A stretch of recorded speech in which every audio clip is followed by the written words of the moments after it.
नमस्कार एंड जय हिंद। स्वागत है आप सबका मैथ्स की एक और शानदार वीडियो में। आज की इस क्लास में हम एक्सरसाइज 13.4 के क्वेश्चन नंबर 1 से आगे के क्वेश्चंस करेंगे। इस पूरी एक्सरसाइज में आपको एक शब्द बार बार घूमता मिलेगा और वो शब्द पता है कौन सा है? प्रोबेबिलिटी डिस्ट्रीब्यूशन और या फिर रैंडम वेरिएबल। दरअसल ये दोनों क्या होते हैं, प्रोबेबिलिटी डिस्ट्रीब्यूशन या फिर रैंडम वेरिएबल, ये मैं आगे के आने वाले क्वेश्चंस में समझा दूंगा, जहां पर कि बिल्कुल सही समय होगा उन चीज़ों को समझने के लिए, बिल्कुल डिटेल में। तो अभी आपको एक दो क्वेश्चंस का वेट करना पड़ेगा इन दोनों चीज़ों को समझने के लिए। अभी हम क्वेश्चन नंबर 1 को एक बार कर लेते हैं। क्वेश्चन नंबर 1 में कह रहा है state which of the following are not probability distribution of a random variable, यानी इनमें से कौन एक रैंडम वेरिएबल की प्रोबेबिलिटी डिस्ट्रीब्यूशन क्या है, नहीं है। मैंने आपको पहले ही कह दिया कि ये दोनों शब्द मैं आपको आगे आने वाले एक दो क्वेश्चंस में क्लियर कर दूंगा, अभी आप इनको इग्नोर कर दो। बस आप इतना समझ लो कि कभी भी प्रोबेबिलिटीज़ का सम 1 से ज़्यादा भी नहीं हो सकता और 1 से कम भी नहीं हो सकता। अगर आप यहाँ पर देखोगे तो 0.4, 0.4 और 0.2 इन सब का सम कितना आ रहा है? 1। तो बिल्कुल ये वाला हमारा क्या हो गया? पास हो गया। तो इसमें कोई दिक्कत नहीं है, ये हमारा एक रैंडम वेरिएबल है, प्रोबेबिलिटी डिस्ट्रीब्यूशन ये हो सकता है। ठीक, आप इतना समझ लो कि इन सब का जो सम है वो 1 हो गया, मतलब ये क्या हो गया? पास हो गया। इन दोनों शब्दों को हम समझेंगे आगे, टेंशन मत लो। ठीक, अगले क्वेश्चन में शायद क्वेश्चन नंबर 2, इसमें अगर आप देखेंगे तो ये कुछ x की वैल्यूज़ दे रखी हैं, नीचे दे रखी है उसकी प्रोबेबिलिटी, और उनमें से एक प्रोबेबिलिटी दे दी माइनस की। आप जानते हो ना कि प्रोबेबिलिटी कभी भी माइनस की नहीं हो सकती भैया, प्रोबेबिलिटी होगी 0 और 1 के बीच में, तो ये माइनस की प्रोबेबिलिटी क्या कर रही है? तो मतलब ये वाला हिसाब किताब कभी नहीं बन सकता, तो ये क्या हो गया हमारा? गलत। अब हम बात करते हैं थर्ड वाले पार्ट की। यहाँ पर आप देखोगे तो 0.6, 0.1 और 0.2 इन सब को आप जोड़ भी दोगे तो कितना बनेगा? 0.9, जबकि इन सब का सम कितना होना चाहिए? एग्जैक्ट 1, ना तो 1 से ज़्यादा ना 1 से कम। तो ये वाला भी हमारा क्या हो गया? फेल। ये भी हमारा प्रोबेबिलिटी डिस्ट्रीब्यूशन नहीं हो सकता। क्यों नहीं हो सकता? सम 1 नहीं है। अब हम बात करेंगे बेटा फोर्थ वाले पार्ट में। यहाँ पर अगर आप देखोगे तो इनको जोड़ो, 0.3 एंड 0.2 कितना हो जाएगा? 0.5 एंड 0.4, 0.9 और 1, 0.10, यानी पूरा 1 हो गया। और इसको भी जोड़ दोगे तो 1.05, मतलब इन सब का जो सम है वो 1 से भी ज़्यादा हो गया। प्रोबेबिलिटीज़ का सम 1 से भी ज़्यादा नहीं हो सकता, तो इसलिए हमारा ये वाला भी जो है प्रोबेबिलिटी डिस्ट्रीब्यूशन नहीं होगा। बात समझ गए? इन सब का सम 1 था, बढ़िया। इन सब का सम, इनमें एक नेगेटिव आ गया माइनस का 1, तो ये गलत हो गया। इन सब का सम 0.9 आ रहा था, 1 नहीं था, तो ये भी गलत हो गया। इनमें जो सम है वो 1 से ज़्यादा हो गया, तो ये भी गलत हो गया। ठीक, तो क्वेश्चन नंबर 1 समझ में तो पूरा आ गया होगा। ठीक है, बस आपको 2 शब्द समझने हैं कि प्रोबेबिलिटी डिस्ट्रीब्यूशन क्या होता है और रैंडम वेरिएबल क्या होता है। तो उसके लिए बस मैं यही कहना चाहूँगा कि रुको ज़रा, सब्र करो। तो स्क्रीनशॉट ले लो बेटा इसको। क्वेश्चन को हम पढ़ते हैं बेटा, क्या कह रहा है वो। क्वेश्चन नंबर 2 में लिखा है an urn contains 5 red and 2 black ball. एक कलश है, उस कलश के अंदर हमारी क्या है? 5 रेड बॉल हैं और 2 ब्लैक बॉल हैं। ठीक, 2 balls are drawn at random, यानी मैंने इस कलश के अंदर हाथ डाला और 2 बॉल रैंडमली निकाल दी। उसने कुछ नहीं बताया विद रिप्लेसमेंट विदाउट रिप्लेसमेंट, दोनों चीज़ें भाड़ में गई। हमें इतना बताया कि मैंने इसके अंदर हाथ डाला और 2 बॉल हमने निकाल ली। अब आगे क्या लिखा हुआ है? इतना कर लिया हमने। आगे लिखा हुआ है let X represent the number of black ball. X किस चीज़ को रिप्रेजेंट करता है? Number of black ball.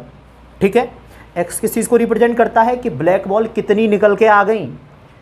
आगे कह रहा है what is the possible values of X, X की पॉसिबल वैल्यूज क्या हो सकती हैं। तो देखो सुनो, here possible values of X are, X की पॉसिबल वैल्यूज क्या होंगी? देखो, जब मैंने 2 बॉल निकाली इस वाले कलश के अंदर से, तो हो सकता है उनमें एक भी ब्लैक बॉल ना निकले। एक्स किस चीज़ को रिप्रेजेंट कर रहा है? ध्यान से देखना, x represent the number of black ball. जो एक्स है वो ब्लैक बॉल को बताता है कि ब्लैक बॉल कितनी आई। तो जब मैंने 2 बॉल निकाली तो हो सकता है एक भी ब्लैक बॉल ना आए, भैया दोनों रेड आ गई हो। तो हो सकता है कि जो x की वैल्यू है वो 0 हो, मतलब एक भी हमारी ब्लैक बॉल ना आए। अब ऐसा भी तो हो सकता है कि जब हमने 2 बॉल निकाली तो एक रेड आ जाए और एक ब्लैक बॉल आ जाए, तो ब्लैक बॉल की जो नंबर्स है वो एक भी तो हो सकती है। अब अगर किस्मत बढ़िया रही तो ऐसा भी तो हो सकता है कि जो 2 बॉल हमने निकाली हैं वो दोनों के दोनों ब्लैक बॉल हों, तो हमारी जो x की वैल्यू है, मतलब जो ब्लैक बॉल्स की नंबरिंग है, वो 0 भी हो सकती है, 1 भी हो सकती है और 2 भी हो सकती है। क्लियर है? तो हमसे उसने पूछा है ना कि what is the possible values of x, तो x की वैल्यू 0, 1 या 2 इनमें से कुछ भी हो सकती है, हाँ या ना? यहाँ तक तो क्लियर हो गया। अब आगे लिखा हुआ है कि is x a random variable, क्या x एक रैंडम वेरिएबल है? अब आप खुद बताओ, मैंने उस कलश के अंदर से बॉल निकाली 2 और पीछे छुपा ली, क्या आप में से कोई भी बता सकता है कि वो ब्लैक बॉल 0 होंगी, 1 होगी या 2 होगी? कोई भी नहीं बता सकता भैया। बॉल निकाल के मैंने पीछे रख ली, हो सकता है 2 ब्लैक बॉल हो सकता है 1 ब्लैक बॉल हो सकता है 0 ब्लैक बॉल हो। तो क्योंकि इस बात पर किसी का बस नहीं चलता, कुछ भी हो सकता है इन 3 में से, तो बिल्कुल हाँ, ये एक रैंडम वेरिएबल है, क्योंकि यहाँ पर इनमें से कुछ भी चीज़ें इसके जवाब हो सकते हैं। तो जो उसने पूछा है ना कि क्या is x a random variable, तो इसका जवाब है yes, x is a random variable. तो उसने 2 सवाल पूछे थे कि x की पॉसिबल वैल्यूज़ क्या हैं, तो ये रैंडम वेरिएबल है या नहीं, तो हाँ ये। ठीक है, आपको 2 चीज़ें समझानी थी, एक रैंडम वेरिएबल और एक प्रोबेबिलिटी डिस्ट्रीब्यूशन। रैंडम वेरिएबल थोड़ा सा यहाँ समझ में आ गया होगा, और हर क्वेश्चन में, आगे आने वाले हर क्वेश्चन में रैंडम वेरिएबल आएगा ही, तो आपको वो चीज़ धीरे धीरे करके क्लियर हो जाएगी। अभी आप इसका स्क्रीनशॉट ले लो, हम आगे चलते हैं। देखो क्वेश्चन को पढ़ते हैं हम। हमसे क्या कह रहा है, let x represent the difference between number of head and number of tail. मतलब जो हमारा x है वो किस चीज़ को रिप्रेजेंट कर रहा है, हेड और टेल के नंबरिंग का डिफरेंस। समझाऊंगा क्या मतलब है इसका। Obtained when a coin is tossed 6 time, जब एक कॉइन को 6 बार टॉस करा जा सकता है। जब एक कॉइन को कितनी बार टॉस करा गया, 6 बार टॉस करा गया। तो इतना तो आप जानते हैं, अगर कॉइन को 6 बार टॉस कर दिया तो 2 गुना 2 गुना 2, 2 गुना 2 गुना 2, यानी 6 बार, यानी 64 आउटकम्स होंगी, जिनको लिखना बहुत मुश्किल काम रहने वाला है, तो मैं लिखूंगा तो नहीं। समझ गए? अब तो सबसे पहले तो मैं x की पॉसिबल वैल्यूज़ निकालता हूँ। x की पॉसिबल वैल्यूज़ हो क्या सकती हैं? एक सिंपल सी बात समझो, अगर किसी कॉइन को कितनी बार टॉस करा जा रहा है, 6 बार। कितनी बार टॉस करा जा रहा है? 6 बार। तो देखो क्या क्या हो सकता है। हो सकता है कि हम मैं यहाँ पर x लिखता हूँ, हमारे 6 हेड आए और 0 टेल आए। 6 हेड आए और 0 टेल आए। ऐसे कितने चांसेस हैं कि 6 हेड आए और 0 टेल आए? चांसेस गए भाड़ में। हमारे x की वैल्यू क्या होगी? तो देखो भैया, x की वैल्यू हो जाएगी 6 माइनस 0। जवाब कितना आ गया? 6। x किस चीज़ को रिप्रेजेंट करता है?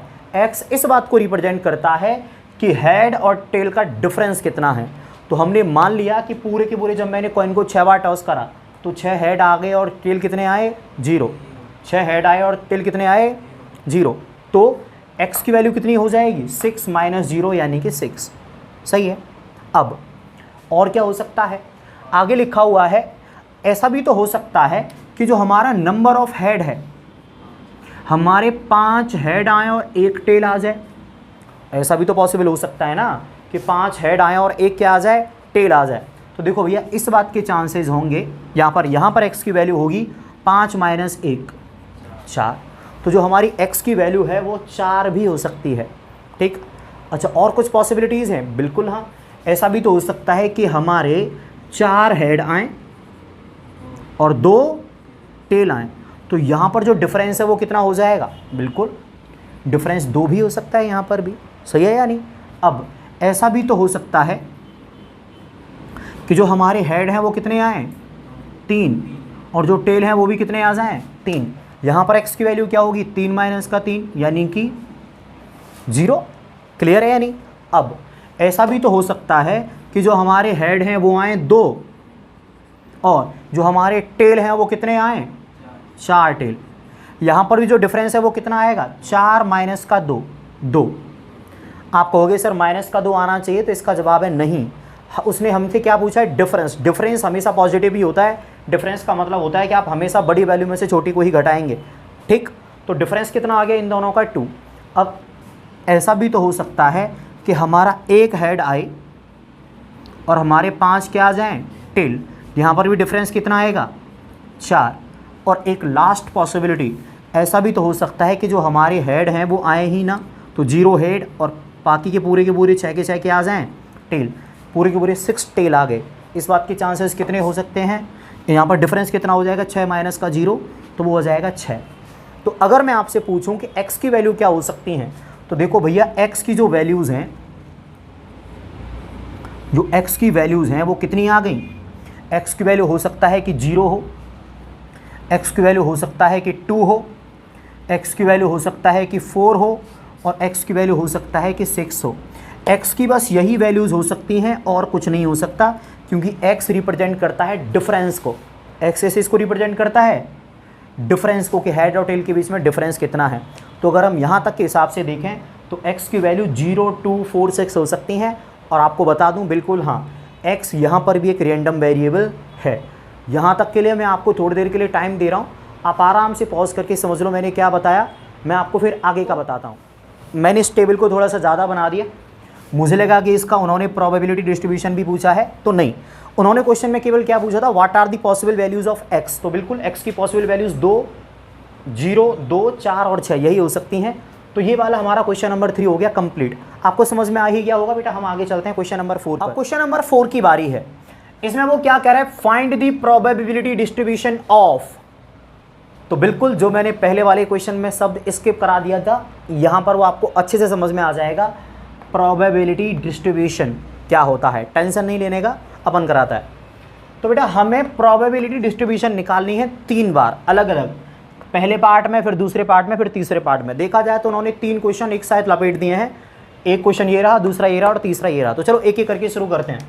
तो सॉल्यूशन, सबसे पहले वाले का सॉल्यूशन, हमें इस वाली कंडीशन के लिए प्रोबेबिलिटी डिस्ट्रीब्यूशन पता करना है। समझ गए। लिखा क्या है, number of head in 2 tosses of a coin. यानी हमने 2 कॉइन को टॉस करा तो नंबर ऑफ हेड क्या होगा। तो सबसे पहले तो बेटा मैं सैंपल स्पेस लिख लेता हूं। अगर 2 कॉइन्स को टॉस करा है तो होगा क्या, head head, head tail, tail head और टेल टेल। हम 2 कॉइन को टॉस करेंगे तो यही सारा ड्रामा होगा। अब यहां पर एक शब्द जो हमें ध्यान देना है, number of head. Number of head, दरअसल नंबर ऑफ हेड पता है किस चीज को रिप्रेजेंट कर रहे हैं, एक्स को। किसको रिप्रेजेंट कर रहे हैं, एक्स को। आप कहोगे सर एक्स क्या है, एक्स है एक रैंडम वेरिएबल। एक्स क्या है, एक रैंडम वेरिएबल। तो एक खुद से बात बताओ, एक्स की वैल्यू क्या हो सकती है। एक्स रिप्रेजेंट कर रहा है नंबर ऑफ हेड को, मतलब हेड की क्या क्या वैल्यू हो सकती हैं जब हम एक कॉइन को 2 बार टॉस करते हैं। तो देखो हो सकता है कि जो हेड है वो 0 बार आए, मतलब हेड आए ही नहीं, जैसे कि ये वाला केस। हो सकता है कि जो हमारा हेड है वो 1 बार आए, जैसे कि यहाँ पर या फिर यहाँ पर। तो हेड की नंबरिंग 1 भी हो सकती है। और हो सकता है कि जो हेड है हमारे 2 आ जाएं, जैसे कि यहाँ पर। तो जो हम कहते हैं ना रैंडम वेरिएबल एक्स, वो क्या होगा, नंबर ऑफ हेड। तो नंबर ऑफ हेड 0 भी हो सकते हैं, 1 भी हो सकते हैं, 2 भी हो सकते हैं। तो यहाँ पर जो x की वैल्यू लिखी हुई है ना, 0, 1 और 2, ये है रैंडम वेरिएबल। समझ गए। अब अगर मेरा मन हो कि मैं x की इन तीनों वैल्यूज़ की प्रोबेबिलिटी निकालूंगा, मैं x की इन तीनों वैल्यूज़ की क्या निकालूंगा, प्रोबेबिलिटी। तो यहाँ पर आ जाएगा प्रोबेबिलिटी ऑफ x। तो जब 0 हेड आए, इस बात की प्रोबेबिलिटी क्या है। तो देखो भैया 0 हेड आया था यहाँ पर, एक भी हेड नहीं है ना, तो इसके आने की प्रोबेबिलिटी कितनी है, 1/4। तो यहाँ पर आ गया 1/4। अब मैं आपसे अगर पूछूं कि एक हेड आने की प्रोबेबिलिटी क्या है, तो एक हेड आने की प्रोबेबिलिटी देखो यहाँ पर केवल एक हेड था। तो देखो ऐसा हुआ था 2 बार, तो 2/4। तो तुम चाहो तो 2/4 लिख दो और तुम चाहो तो 1/2 लिख दो, तुम्हारी मर्जी है। मैंने 2/4 ही लिख दिया है। अब इस बात की प्रोबेबिलिटी क्या है कि नंबर ऑफ हेड 2 थे। तो देखो नंबर ऑफ हेड 2 थे, यहाँ पर केवल एक बार हुआ ना, तो 1/4। तो दरअसल अब जो आपको टेबल दिख रही है ना, ये है प्रोबेबिलिटी डिस्ट्रीब्यूशन टेबल। तो हमारे कितने नंबर ऑफ हेड थे, 0, 1, 2, ये थे हमारे रैंडम वेरिएबल। और अगर इनकी प्रोबेबिलिटी निकाल के मैं एक टेबल बना दूं, तो ये आ गई इस तरीके की टेबल, इसको मैं कहता हूँ प्रोबेबिलिटी डिस्ट्रीब्यूशन। समझ में आया? इन सब का जो सम है वो हमेशा 1 होता है। ऐड करके देख लो 1/4, 2/4 और 1/4, जोड़ोगे कितना आएगा 4/4, सम हमेशा 1 आएगा। ठीक है, तो अब आपको दोनों शब्द क्लियर हो गए होंगे, रैंडम वेरिएबल क्या है और प्रोबेबिलिटी डिस्ट्रीब्यूशन क्या है। जो हम रैंडम वेरिएबल के सामने इसकी प्रोबेबिलिटी लिख दें तो क्या बनती है, प्रोबेबिलिटी डिस्ट्रीब्यूशन। और अच्छे से समझ में आ जाएगा अगले पार्ट में। अब क्वेश्चन नंबर 4 के सेकंड वाले पार्ट की बात करते हैं। इसमें भी वो हमसे कह रहा है कि find the probability distribution of, ठीक है, हमें वही बताना है, किसके लिए, नंबर ऑफ टेल्स। अब की बार भाई अपना किस चीज़ में इंटरेस्टेड है, नंबर ऑफ टेल्स। तो देखो भैया यहाँ पर आएगी x की वैल्यू और नंबर ऑफ टेल, तो देखो क्या क्या हो सकता है जरा चेक करते हैं। तो देखो x की वैल्यू मतलब नंबर ऑफ टेल्स, हो सकता है नंबर ऑफ टेल्स 0 हो, जैसे कि यहाँ पर है, कितनी है नंबर ऑफ टेल्स 0। हो सकता है नंबर ऑफ टेल्स 1 हो, जैसे कि यहाँ पर और यहाँ पर नंबर ऑफ टेल्स 1 भी तो हो सकती हैं। ठीक है, हो सकता है नंबर ऑफ टेल्स क्या हो, 2 हो, जैसे कि आप देखोगे यहाँ हर जगह पर नंबर ऑफ टेल्स कितनी हैं, 2 हो, तो टेल्स की जो नंबरिंग है वो 2 भी हो सकती है। और हो सकता है कि जो टेल्स की नंबरिंग है वो कितनी हो, 3, तो टेल्स की जो नंबरिंग है वो 3 भी हो सकती है। तो दरअसल x की वैल्यू, x किसे रिप्रेजेंट कर रहा है, number of tails. Number of tails 0 भी हो सकता है, 1 भी हो सकता है, 2 भी हो सकता है और 3 भी हो सकता है। तो अपॉन रैंडम वेरिएबल लिख चुके हैं। भाई ने पूछा क्या है, प्रोबेबिलिटी डिस्ट्रीब्यूशन, प्रोबेबिलिटी डिस्ट्रीब्यूशन। तो भैया प्रोबेबिलिटी डिस्ट्रीब्यूशन क्या आएगा, इन सब की प्रोबेबिलिटी और लिख दो, मज़े ही आ जाएंगे। तो यहाँ पर आ जाएगा px, किसे रिप्रेजेंट करेगा, इसकी प्रोबेबिलिटी। तो देखो जब 0 टेल थी, इस बात की प्रोबेबिलिटी क्या थी, देखो 0 टेल थी यहाँ पर, और इसके होने की प्रोबेबिलिटी है क्या, 1/8, 1/8। क्लियर है? अब जब हमारा एक टेल था, इस बात की प्रोबेबिलिटी क्या थी, तो देखो भैया एक टेल थी यहाँ पर, तो प्रोबेबिलिटी कितनी हो गई, 3/8, 3/8। जब हमारी 2 टेल थी, तो देखो बेटा 2 टेल थी यहाँ पर, इसकी भी प्रोबेबिलिटी कितनी हो गई, 3/8। समझ गए या नहीं? और जब हमारी 3 टेल थी तो वो था यहाँ पर, प्रोबेबिलिटी कितनी हो गई, 1/8। तो यही है हमारी प्रोबेबिलिटी डिस्ट्रीब्यूशन। बात समझ में आ गई होगी। ठीक है, तो अब इसका जो थर्ड वाला पार्ट है क्वेश्चन नंबर 4 का, कि number of head in 4 tosses of a coin, कि जब एक कॉइन को 4 बार टॉस करा जाता है तो बिल्कुल सेम ही होगा, खुद से करेंगे आप। हम चलते हैं आगे। क्वेश्चन नंबर 5 क्या कह रहा है हमसे, find the probability distribution of the number of success. यानी नंबर ऑफ सक्सेस के लिए आपको प्रोबेबिलिटी डिस्ट्रीब्यूशन वाली टेबल बनानी है। ठीक है, कब, ऑफ टॉसेज ऑफ 2 डाइस, जब हमने 2 डाइस को टॉस करा।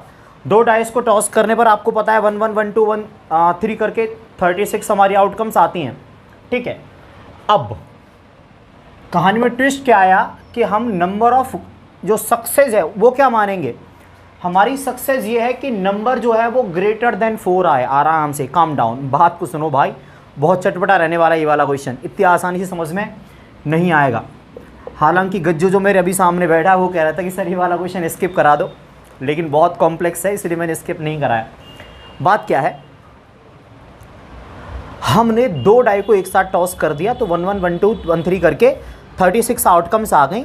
हमें एक टेबल बनानी है प्रोबेबिलिटी डिस्ट्रीब्यूशन वाली, और x किस चीज़ को रिप्रेजेंट कर रहा है, एक सक्सेस को। अब सक्सेस क्या है, सक्सेस ये है कि अगर हमारा जो नंबर है अगर वो 4 से बड़ा आ गया तब तो मैं मानूंगा सक्सेस मुझको मिल गई, और अगर मेरा नंबर 4 से छोटा आ गया तब मैं मानूंगा कि मुझे सक्सेस नहीं मिली। सही है, ये मैं बात कर रहा हूँ पार्ट 1 के लिए। पार्ट 2 के लिए अभी हम बात करेंगे, वो अलग से है। 2 क्वेश्चन हो गए लगभग, तो पहले मैं पार्ट 1 के लिए बात कर रहा हूँ। मेरे लिए सक्सेस क्या है, सक्सेस मेरे लिए ये है, अगर 4 से बड़ा नंबर आ गया तब तो मैं मानूंगा मैं सक्सेसफुल हूँ डाई को टॉस करने पर, और अगर 4 से छोटा नंबर आया तब मैं मानूंगा कि मुझे सक्सेस नहीं मिली। अब मैंने टॉस करी हैं 2 डाइस, कितनी टॉस करी हैं, 2 डाई टॉस करी हैं मैंने। तो x की वैल्यू, x क्या है कि मुझे कितनी सक्सेस मिली। हो सकता है मुझे एक भी सक्सेस ना मिले, एक भी सक्सेस नहीं मिली, मतलब मेरा एक भी नंबर 4 से बड़ा नहीं आया, मेरा एक भी नंबर 4 से बड़ा नहीं आया। तो ऐसा भी हो सकता है ना कि मुझे 0 सक्सेस मिले। मतलब मेरे दोनों ही नंबर 4 से छोटे आ जाएं। क्लियर है या नहीं? तो 0 भी हो सकता है x की वैल्यू कि मुझे 0 सक्सेस मिले। अब हो सकता है कि मुझे 1 सक्सेस मिले। 1 सक्सेस मिले मतलब मेरा एक नंबर तो 4 से बड़ा आ जाए और एक नंबर 4 से छोटा रहे, मतलब 4 या 4 से छोटा रहे, तो मुझे 1 सक्सेस मिल जाएगी। अब ये भी हो सकता है कि मुझे 2 सक्सेस मिलें, मतलब मेरे दोनों के दोनों नंबर 4 से बड़े आ जाएं, क्योंकि सक्सेस वो किस चीज़ को बोल रहा है? Success is defined as the number greater than 4 comes. अगर 4 से बड़ा नंबर आ गया तो मेरे लिए सक्सेस है, और 4 से छोटा नंबर आ गया तो मेरे लिए सक्सेस नहीं है। 4 भी आ जाए तब भी सक्सेस नहीं है। तो हो सकता है 0 सक्सेस मिले, मतलब एक भी नंबर 4 से बड़ा नहीं गया। हो सकता है 1 सक्सेस मिली, मतलब एक नंबर 4 से बड़ा चला गया। हो सकता है 2 सक्सेस मिली कि मेरा एक नंबर 4 से बड़ा चला गया। ठीक है, अब तो हमारी x की वैल्यूज़ तो हमने लिख ली 0, 1 और 2। मैंने x की वैल्यूज़ तो लिख ली 0, 1 और 2। मुझे इनकी प्रोबेबिलिटी और लिखनी है, क्योंकि जब मैं प्रोबेबिलिटी और लिख दूंगा तभी ये प्रोबेबिलिटी डिस्ट्रीब्यूशन टेबल हमारी बनेगी। तो चलो मैं लिख देता हूं। अब 0 सक्सेस मिली इस बात की प्रोबेबिलिटी क्या है? 0 सक्सेस मिली इस बात की प्रोबेबिलिटी क्या है? तो इसको मैं रिप्रेजेंट कर दे रहा हूं P0 से। देखो भैया, 0 सक्सेस मिली मतलब मैंने जो डाई टॉस करी थी 2, पहली वाली डाइस पर भी 4 से छोटा नंबर आया, 4 से छोटा नंबर, और दूसरी वाली डाइस पर भी मेरा 4 या 4 से छोटा नंबर आया। तभी तो मैं कहूँगा ना कि मुझे 0 सक्सेस मिली, जब पहली वाली डाई पर भी मुझे 4 से छोटा नंबर मिल गया और दूसरी वाली डाई पर भी मुझे 4 या 4 से छोटा नंबर मिल गया। तो पहली वाली डाई पर अगर 4 या 4 से छोटा नंबर आया तो इस बात के कितने तरीके हैं? अगर डाई पर 1 आया हो, 2 आया हो, 3 आया हो और 4 आया हो, इनमें से कुछ भी आ गया हो तो मैं मान लूँगा कि भैया मेरा जो रिजल्ट था वो फेल हो गया, मैं सक्सेसफुल नहीं हो पाया। तो कितने चांसेस थे फेल होने के? 4/6। 0 आ जाए, 1 आ जाए, 2 आ जाए, 3 आ जाए या 4 आ जाए। समझ रहे हैं या नहीं? माफ़ करना, 0 नहीं, 1, 2, 3 या 4 में से कुछ भी आ गया तो मैं फेल हो गया। तो 4/6 चांस थे कि मैं फेल हो गया। समझ गए या नहीं? अब दूसरी वाली डाइस पर भी मैं फेल हुआ हूँ, उसके भी चांसेस कितने हैं? 4/6। अगर मैं इसको ऐसे ही लिखना चाहूँ तो 16/36। ये इस बात के चांसेस हैं कि मैं 0 सक्सेस लेके आ पाया, मतलब मेरा एक भी नंबर 4 से बड़ा नहीं आ पाया। तो यहाँ पर मैंने लिख दिया 0/36। तुम चाहो तो इसको सिंप्लीफाई करके लिख लो। अब मुझे 1 सक्सेस मिली, इस बात के चांसेस क्या हैं? 1 सक्सेस मिलने का मतलब क्या है? 1 सक्सेस मिलने का मतलब ये है कि मेरी एक डाई पर तो 4 से बड़ा नंबर आया और एक डाई पर 4 से बड़ा नंबर नहीं आया। यही तो हुआ या नहीं? एक डाई पर तो 4 से बड़ा नंबर आ गया, मतलब 5 या 6 में से कुछ आया होगा, और एक डाई पर 4 से बड़ा नंबर नहीं आया, मतलब 1, 2, 3, 4 में से कुछ आया होगा। लेकिन ऐसा होने के 2 तरीके हैं। 2 तरीके कैसे? हो सकता है कि पहली डाई पर 4 से बड़ा नंबर आया हो और दूसरी डाई पर 4 या 4 से छोटा नंबर आया हो, और इसका उल्टा भी हो सकता है कि जो पहली वाली डाई है उस पर 1, 2, 3, 4 में से कुछ आ गया हो और जो दूसरी वाली डाई है उस पर 5 या 6 में से कुछ आ गया हो। सिंपल सी बात है, 5,3 और 3,5 दो अलग अलग आउटकम्स होती हैं, तो इनको हमें अलग अलग काउंट करना पड़ेगा। तो अगर हमें एक सक्सेस मिली है तो हो सकता है वो सक्सेस हमें पहली वाली डाई पर मिली हो, दूसरी पर ना मिली हो, और हो सकता है कि वो सक्सेस हमें पहली वाली डाई पर नहीं मिली हो बल्कि दूसरी पर मिली हो। समझ में आ रहा है या नहीं? तो 5,6 आने की प्रोबेबिलिटी, मतलब 4 से बड़ा नंबर आने की प्रोबेबिलिटी कितनी हो गई? 2/6।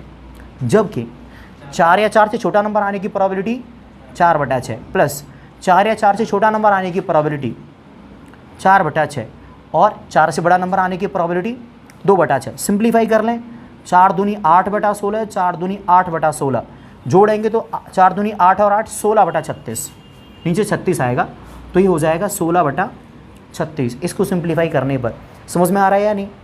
अब हो सकता है कि मुझे 2 सक्सेस मिली हो, हो सकता है मुझे 2 सक्सेस मिली हो। देखो बेटा, 2 सक्सेस मिली मतलब मेरी पहली वाली डाई पर भी 4 से बड़ा नंबर आया और दूसरी वाली डाई पर भी 4 से बड़ा नंबर आया। 4 से बड़ा नंबर आने के चांसेस रहते हैं 2/6। तो पहली वाली डाई पर भी 2/6 और दूसरी वाली डाई पर भी 2/6, तो 2 गुना 2 4/36। आप चाहो तो इसको सिंप्लीफाई करके लिख लेना। ये हमारा क्या है, पहले वाले पार्ट के लिए, जहाँ पर वो कह रहा था ना नंबर ग्रेटर देन 4 को हम एक सक्सेस कहेंगे, उसके लिए प्रोबेबिलिटी डिस्ट्रीब्यूशन की टेबल है। हो सकता है मैंने थोड़ा जल्दबाजी में बताई है, डिटेल में नहीं बताई, तो आपको कम समझ में आया हो। आप एक दो बार रिपीट करके देख लीजिएगा, आपको समझ में आ जाएगा। बेटा वैसे तुम्हें आ गया है नहीं? चलो बेटा हम सेकंड पार्ट पर चलते हैं। ओके, अब हम बात करते हैं क्वेश्चन नंबर 5 के सेकंड वाले पार्ट की। तो यहाँ पर हमारे सक्सेस का मतलब क्या है? 6 appears on at least 1 die, कि जो हमारा 6 है वो कम से कम एक डाई पर तो आए। जो हमारा 6 है वो कम से कम एक डाई पर तो आए। तो देखो यहाँ पर हमारी x की वैल्यू क्या हो सकती है? हो सकता है कि जो हमारा 6 है, एक सेकेंड, माइक अटक गया पैर में, चेक कर लेता हूँ मैं। तो हम बात कर रहे थे क्वेश्चन नंबर 5 के सेकंड वाले पार्ट के बारे में। यहाँ पर कह रहा है 6 appears on at least 1 die, मतलब हमारे लिए एक सक्सेस का मतलब क्या है कि कम से कम एक डाई पर 6 आना ही चाहिए। तो देखो हम क्या करेंगे, एक टेबल बना लेंगे x, और यहाँ पर बिल्कुल इसकी प्रोबेबिलिटी आएगी। हमने 2 डाइस को एक साथ टॉस करा, ठीक। अब सक्सेस का मतलब 6 appears on at least 1 die, कम से कम 2 डाइस में से एक पर तो 6 आ जाए। अब देखो हो सकता है कि एक भी बार 6 आए ही ना, हो सकता है कि जो 6 है वो एक भी बार आए ही ना, मतलब हमें 0 बार 6 मिले। और हो सकता है कि जो हमारा 6 है वो आ जाए, हो सकता है कि जो हमारा 6 है वो आ जाए, ठीक। तो हो सकता है हमारा 6 एक बार भी ना आए, और हो सकता है जो हमारा 6 है वो एक बार आ जाए। अब 0 बार 6 आया हमारा, इस बात के चांसेस कितने होंगे? तो देखो 6 ना आने के चांसेस होते हैं 5/6। 6 ना आने के चांसेस कितने होते हैं? 5/6। तो पहले पर भी 6 नहीं आया और दूसरे पर भी 6 नहीं आया, इस बात के चांसेस कितने हो जाएंगे? 5/6 इंटू 5/6, 25/36। अब हमने क्या माना कि हमारी जो सक्सेस है वो एक मिल गई, यानी हमारा एटलीस्ट 1 टाइम 6 आ गया, कम से कम एक बार 6 आ गया। अब एक से ज़्यादा बार भी इसी में इंक्लूड है। तो अगर मुझे इसकी प्रोबेबिलिटी निकालनी है तो इसको 1 में से घटा दो, तो वो कितनी आ जाएगी? 11/36। आप चाहें तो पूरी टेबल बना लीजिएगा, आप उसमें देख लीजिएगा कि कम से कम ऐसे कितने आउटकम्स हैं जिनमें कम से कम एक बार 6 आ रहा है। ऐसे कितने आउटकम्स हैं जिनमें कम से कम एक बार 6 आ रहा है, तो 666 वाला भी इसी में आ जाएगा जिसमें कम से कम एक 6 आया। और ऐसे कितने आउटकम्स हैं जिसमें कोई भी 6 नहीं आया, तो जिनमें कोई भी 6 नहीं आया वो आउटकम्स आपको मिलेंगे 25, टोटल होंगे 36, तो 25/36। और ऐसे आपको 11 आउटकम्स मिलेंगे जिनमें कम से कम एक 6 तो आया होगा और 2 6 भी आए होंगे, तो वो हो जाएंगे 11/36। बात समझ पा रहे हैं या नहीं? तो ये हो गई हमारी प्रोबेबिलिटी डिस्ट्रीब्यूशन सेकंड वाले पार्ट की। समझ में आ गया होगा? नहीं तो बेटा आप कमेंट में डाउट पूछ लेना, हम आगे चलते हैं। क्वेश्चन नंबर 6 में क्या कह रहा है वो हमसे, from a lot of 30 bulb, total हमारे पास 30 बल्ब हैं, ठीक। इंक्लूड 6 डिफेक्टिव, इन 30 बल्ब में से 6 बल्ब क्या हैं? डिफेक्टिव हैं। इसका मतलब क्या रहा? जो 24 बल्ब हैं वो कैसे हैं? गुड हैं। 30 बल्ब हैं हमारे पास टोटल, उनमें से 6 डिफेक्टिव बता रखे हैं, तो मतलब 24 बल्ब बढ़िया रहे होंगे। अब a sample of 4 bulb is drawn at random, हमने इन 30 बल्ब में से एक सैंपल निकाला। कितने बल्ब का? 4 बल्ब का, मतलब 30 बल्ब में से हमने 4 बल्ब निकाल लिए, ठीक है, एट रैंडम विद रिप्लेसमेंट। और हमने वो जो 4 बल्ब निकाले वो रिप्लेसमेंट के साथ निकाले हैं, मतलब पहला बल्ब निकाला, उसको चेक करा, देखा ठीक है या खराब, वापस रख दिया उन्हीं में, यानी उसी लॉट के अंदर। फिर दूसरा बल्ब निकाला, चेक करा, बढ़िया है खराब, फिर वापस डाल दिया। तो विद रिप्लेसमेंट के साथ हमने निकाले हैं, ठीक है। अब find the probability distribution of the number of defective bulb, defective bulb की हमें प्रोबेबिलिटी डिस्ट्रीब्यूशन निकालना है। तो देखो सिंपली समझो बात को, एक चीज समझो जरा, 4 बल्ब निकाले, हो सकता है कि उन 4 बल्ब में 0 बल्ब डिफेक्टिव हो, एक भी सारे के सारे बढ़िया हो सकता है जो 4 बल्ब निकाले उनमें एक डिफेक्टिव हो सकता है 2 बल्ब डिफेक्टिव आ गए हो सकता है 3 बल्ब डिफेक्टिव आ गए और हो सकता है 4 बल्ब डिफेक्टिव आ गए हों। जो हमने 4 बल्ब निकाले हैं, इन 30 बल्ब में से हो सकता है उनमें 0 डिफेक्टिव हो, 1 डिफेक्टिव हो, 2 डिफेक्टिव हो, 3 डिफेक्टिव हो या 4 डिफेक्टिव हो, क्योंकि हमसे वो डिफेक्टिव बल्ब की प्रोबेबिलिटी डिस्ट्रीब्यूशन निकाल रहा है। तो रैंडम वैल्यू x बराबर तो यही आ गया नहीं। अब अगर मैं इन सब की प्रोबेबिलिटी और निकाल दूं तो इस वाले सवाल का हमारा तो जवाब ही आ जाए।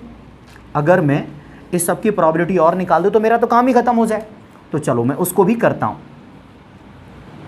तो यहां पर ये x तो हो गया, अब मैंने लिख दिया यहां पर px बराबर, एक बात बताओ, 0 बल्ब डिफेक्टिव, कितने बल्ब डिफेक्टिव आए हैं? 0 बल्ब डिफेक्टिव हैं। तो देखो मैं यहां पर लिखता हूं प्रोबेबिलिटी इस बात की कि 0 बल्ब डिफेक्टिव आए। 0 बल्ब डिफेक्टिव आए मतलब पहला बल्ब बढ़िया, दूसरा बल्ब बढ़िया, तीसरा बल्ब बढ़िया, चौथा बल्ब बढ़िया, सारे के सारे बढ़िया आए।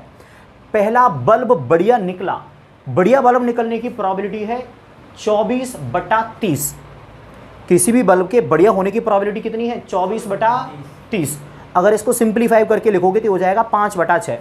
तो पहला बल्ब बढ़िया निकला 5/6 प्रोबेबिलिटी, दूसरा बल्ब बढ़िया निकला 5/6 प्रोबेबिलिटी, तीसरा भी निकला और चौथा भी निकला, तो 4 बार इसी का मल्टीपल होगा। तो मैंने क्या लिख दिया? 5/6 की पावर 4।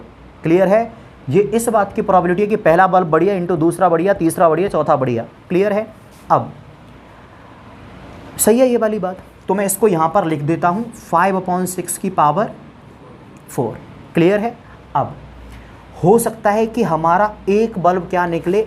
डिफेक्टिव निकल आए। अब एक बल्ब डिफेक्टिव निकला तो बाकी तो 300 सही होंगे। किसी भी बल्ब के डिफेक्टिव होने की प्रोबेबिलिटी क्या है? एक बल्ब डिफेक्टिव को मैंने इस तरीके से लिख दिया P1। अब कोई एक बल्ब डिफेक्टिव निकला, कोई एक बल्ब क्या निकला? डिफेक्टिव। तो इसके कितने तरीके हो सकते हैं? डिफेक्टिव बल्ब निकलने के चांसेस हैं 6/30, यानी कि 1/5। एक बल्ब डिफेक्टिव आ गया, बाकी के बचे हुए 3 बल्ब वो तो बढ़िया है ना, तो उनकी प्रोबेबिलिटी क्या है? 5/6 गुना 5/6 गुना 5/6, ये बेटा 6/30, 1/5 आएगा। डिफेक्टिव बल्ब की प्रोबेबिलिटी 5/6 ही थी ना, 6 चौकी 24, 6 पंजे 30, 4/5 थी। ये हमने गलती से लिख दिया। किसी भी बल्ब के डिफेक्टिव होने की प्रोबेबिलिटी कितनी है? 1/5, और सही होने की प्रोबेबिलिटी है 4/5। तो यहाँ पर 4/5 आएगा। दरअसल 24/30 को सॉल्व करने पर 4/5 आएगा, वो हमारी गलती थी। अब अगर एक बल्ब डिफेक्टिव है तो डिफेक्टिव बल्ब आने की प्रोबेबिलिटी 6/30, सिंप्लीफाई करने पर 1/5, तो बाकी के 3 तो सही होंगे ना। तो क्या आ जाएगा? 3 बल्ब सही होने की प्रोबेबिलिटी 4/5 गुना 4/5 गुना 4/5, 3 बार होगा ऐसा। सही है या नहीं? अब देखो एक झमेला है। झमेला क्या है? हो सकता है हमारा जो बल्ब डिफेक्टिव है वो पहला हो, या फिर हो सकता है वो दूसरा हो, या वो हो सकता है वो तीसरा हो, या वो हो सकता है वो चौथा हो। यानी इस डिफेक्टिव होने के इस वाले बल्ब को टोटल 4 तरीके हैं। कितने तरीके हैं? 4। तो या तो तुम चाहो तो यहाँ पर सीधा 4 का इंटू कर दो, क्योंकि हम मैथ के स्टूडेंट हैं, तो मैं इसको थोड़ा सा अलग तरीके से लिख दे रहा हूँ 4C1। किस तरीके से लिख दे रहा हूँ? 4C1। अगर आप इसको भी सिंप्लीफाई करोगे तो ये 4 ही आएगा, क्योंकि इन सब को अरेंज करने के 4 ही तरीके हैं। ठीक है? तो ये समझ में आ गई यहाँ तक की बात, या कोई कन्फ्यूज़न है?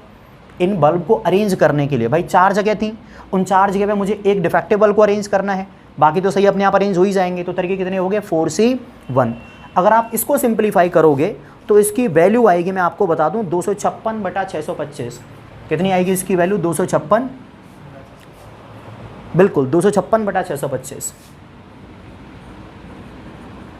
इसको भी अगर आप सिंप्लीफाई करोगे तो यही आएगी 256/625। आराम से करके देख लेना, कोई दिक्कत वाली बात नहीं है। अब वो बात कर रहा है कि 2 बल्ब डिफेक्टिव हैं। 2 बल्ब डिफेक्टिव, आपको काफ़ी हद तक चीज़ें क्लियर हो गई होंगी कि जब 2 बल्ब डिफेक्टिव होंगे मतलब 2 बल्ब सही हैं और 2 अच्छे, 2 क्या है? बेकार हैं।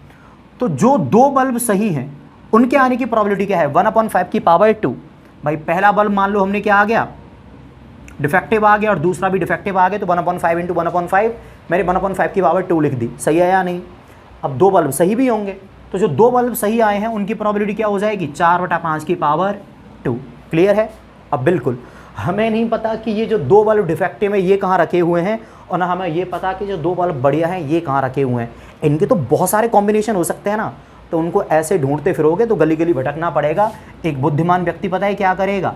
फटाफट लिख देगा 4C2। भाई 2 चीज़ें, जो डिफेक्टिव बल्ब है वो कहाँ कहाँ अरेंज करे जा सकते हैं? 4 जगहों पे, तो 4C2। ये तरीके पॉसिबल होंगे। सिंप्लीफाई करने पर बेटा आंसर क्या आएगा इसका? 96/625। आराम से सिंप्लीफाई करना, कोई कहीं नहीं जा रहा, मैं भी यहीं हूँ। कमेंट करके बताना कि सर ये नहीं आया, यही आएगा भाई। अब 3 डिफेक्टिव बल्ब हैं, समझ गए या नहीं? 3 डिफेक्टिव बल्ब के लिए क्या होगा? 3 हो गए डिफेक्टिव, 1 हो गया बढ़िया। कितने तरीके से अरेंज हो सकते हैं ये?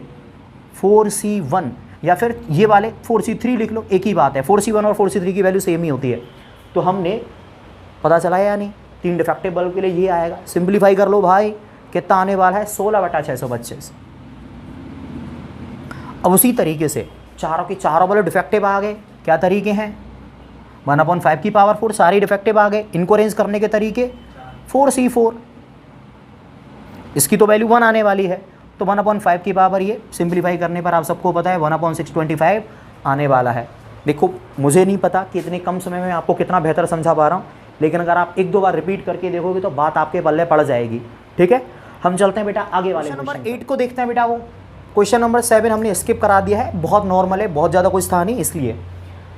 Question number 8, a random variable x has the following probability distribution. PD मैंने शॉर्ट में लिख दिया है, मतलब एक कोई भी रैंडम वेरिएबल x है, उसका प्रोबेबिलिटी डिस्ट्रीब्यूशन ये दे रखा है। ठीक है, हमसे कुछ कूड़ा चीज़ें पूछी हैं। आप एक चीज़ याद रखना, जो हम शुरुआत में भी बताए थे कि इन सब प्रोबेबिलिटीज़ का जो सम प्रोबेबिलिटी डिस्ट्रीब्यूशन टेबल में 1 होता है। इन सब का सम कितना होता है? 1। तो मैं ज़रा डायरेक्टली जोड़ता हूँ, 0, k + 2k + 2k + 3k, इन सबको अगर आप जोड़ोगे तो k + 2k 3k हो गया, 3k + 3k कितना हो गया? 6k, 6k + 2k 8k, और 1k यहाँ से मिल गया 9k, 9k, यहाँ से k², यहाँ से 2k², कितने हो गए? 3k², और यहाँ से 7k², तो 10k² प्लस में 10k², और साथ में ये 0 को तो जोड़ के मिलेगा ही क्या? इन सब का जो सम है वो कितना आएगा? 1। क्लियर? इस 1 को इधर खींच लाऊं तो कितना मिलेगा?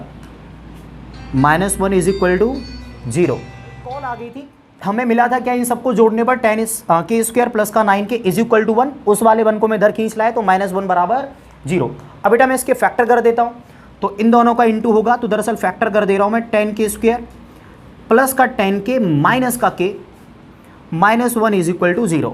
10k में से k को घटाओगे तो बिल्कुल 9k ही मिलेगा। इन दोनों में से बेटा आप कॉमन ले लो 10k, तो मिलेगा क्या? k + 1, और इन दोनों में से आप कॉमन ले लो माइनस का 1, तो मिलेगा क्या? k + 1 = 0। दो फैक्टर होंगे k + 1 और 10k - 1 = 0। जब आप इसको 0 के बराबर रखोगे तो क्या मिलेगा? k बराबर यहाँ से मिल जाएगा मुझको -1, और यहाँ से आपको k बराबर कितना मिल जाएगा? 1/10। k की जो ये वाली वैल्यू है ये एग्जिस्ट नहीं कर सकती, मैं इसको लिख दूंगा डज नॉट एग्जिस्ट। क्यों नहीं एग्जिस्ट करेगी? अगर आप k बराबर -1 लोगे तो यहाँ पर ये कितनी वैल्यू मिल जाएगी इसकी? -1। किसी भी चीज़ की प्रोबेबिलिटी माइनस में नहीं हो सकती, तो ये तो हो गई हमारी क्या? अनडिफाइंड के तौर पे, मतलब ये एग्जिस्ट नहीं कर सकती। हमारा k का वैल्यू कितना आ गया? 1/10।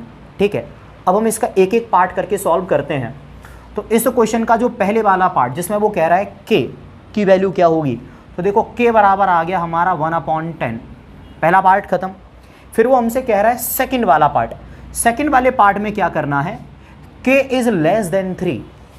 हमें प्रोबेबिलिटी बतानी है जब जो x है वो क्या है? <3 हो। तो देखो बेटा x <3 कहाँ पर था? इन तीनों में x की वैल्यू <3 थी, तो इन सब की सम कितनी हो जाएगी? 0 + k + 2k, यानी इन सबको जब आप जोड़ोगे तो कितना मिलेगा? 3k। कितना मिलेगा? 3k। तो सेकंड वाले पार्ट में प्रोबेबिलिटी जब x की वैल्यू क्या है? <3, कितना हो जाएगा? 3k, और 3k की वैल्यू कितनी हो जाएगी? 3 × 1/10 यानी 3/10। समझ में आ रहा है या नहीं आ रहा? तो आगे देखो, तीसरे वाले पार्ट में वो क्या कह रहा है कि आप इस बात की प्रोबेबिलिटी निकालो जब x की वैल्यू 6 से कम है।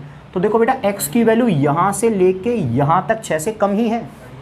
x की वैल्यू यहाँ से लेके यहाँ तक क्या है? सॉरी माफ़ करना, x की वैल्यू क्या है? <6 है। x की वैल्यू क्या है? <6। तो x की वैल्यू <6 केवल यहाँ पर है। x की वैल्यू <6 केवल यहाँ पर है, तो हमारे प्रोबेबिलिटी कितनी हो जाएगी? 7k² प्लस k की जगह पे मैं डालने वाला हूँ 1/10, तो यहाँ से कितना मिलेगा? 1/10 का स्क्वायर 1/100 × 7, 7/100 प्लस 1/10 ऐड करेंगे तो यहाँ से मिलेगा 17। मैं इसमें 10 का इंटू कर दे रहा हूँ, तो ये हो जाएगा 10/100, तो 10 + 7 17/100। तो ये आ गया बेटा हमारे थर्ड वाले पार्ट का आंसर। अब फोर्थ वाला पार्ट बचा, वो कह रहा है x की जो वैल्यू है वो 0 से बड़ी है लेकिन 3 से छोटी। तो देखो 0 से बड़ी और 3 से छोटी ये वाली वैल्यूज़ हैं 2, ठीक। तो कितना आ जाएगा 3k। तो मैं यहाँ पर जगह निकाल के लिख देता हूँ इसके फोर्थ वाले पार्ट के लिए, कितनी आ जाएंगी 3k, और इसकी वैल्यू कितनी मिलेंगी 3 इंटू 1/10 और आंसर आ जाएगा 3/10। क्लियर। तो ये हो गया हमारा क्वेश्चन नंबर 8 का हिसाब किताब, ठीक। मैं आंसर चेक कर लेता हूँ, 1/10, 3/10 और उसके बाद 17/100 और 3/10, बिल्कुल सही है। अब मैं एक चीज़ और बताता हूँ, जो हमारा लास्ट क्वेश्चन है क्वेश्चन नंबर 9, उससे आगे के क्वेश्चन दरअसल इस बार सिलेबस में आ नहीं रहे। तो जो हमारा लास्ट क्वेश्चन है ना, ये लिखा हुआ है क्वेश्चन नंबर, मैं बात कर रहा हूँ 9 की। यहाँ पर भी आपको करना क्या है, इन सारी प्रोबेबिलिटीज़ को ऐड कर देना है। इन सारी प्रोबेबिलिटीज़ को क्या करना है आपको, ऐड। मैं एक बार पढ़ के बता देता हूँ। इसमें लिखा हुआ है k, 2k, 3k और 0, k, 2k, 3k और 0। तो आप करोगे क्या, k + 2k + 3k + 0, इन सबको जोड़ने के बाद किसके बराबर रख दोगे, 1 के बराबर। यहाँ से आपको मिलेगी k की वैल्यू, और फिर उसी तरीके से जवाब देने हैं जैसे कि यहाँ पर दिया था। तो क्वेश्चन नंबर 9 को और कर लेना है आपको, और उससे आगे के क्वेश्चन दरअसल इस वाली एक्सरसाइज से पूछे नहीं जा रहे। तो ये था एंड हमारी आज की इस वीडियो का। बिल्कुल मैं मानता हूँ कि इससे ज़्यादा लेट मैं कर ही नहीं सकता था, बहुत ज़्यादा लेट हो गई वीडियोस, लेकिन बहुत सारी चीज़ें हैं जो मैं आपको बता नहीं सकता, और मैं बता भी दूंगा तो आप समझ नहीं सकते। तो लास्ट में मैं यही कहना चाहूँगा, wish you all the very best आपके कल के एग्ज़ाम के लिए। आप सभी बहुत अच्छे से करके आना। मिलते हैं आपसे किसी अगली क्लास में, तब तक के लिए सभी खुश रहिए, अपना ख्याल रखिए, and at last God bless you all.